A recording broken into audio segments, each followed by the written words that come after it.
কুল্লু নাফসিন যায়িকাতুল মাউত সুম্মা ইলাইনা তুরজাউন আমানতু বিল্লাহ সাদাকাল্লাহুল মাওলানাল আযীম।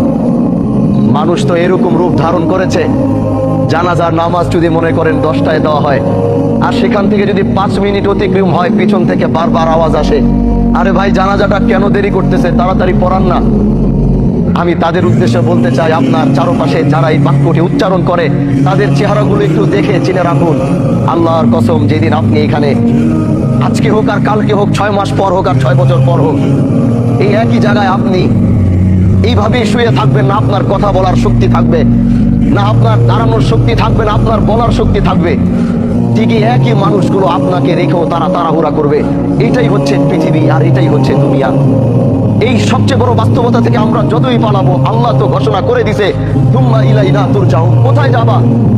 7 সাগর 13 নদীর নিচে, 7 সাগর 13 নদী পার করেও যদি তুমি লুকাবা, যেদিন আল্লাহর সাথে তোমার মোলাকাতের সময় আসবে, পৃথিবীর কোনো বাদশা নাই ওদিন তোমাকে আটকাইতে পারবে, পৃথিবীর কোনো ক্ষমতাশীল ব্যক্তি নাই ওদিন তোমাকে ধরে রাখতে পারবে।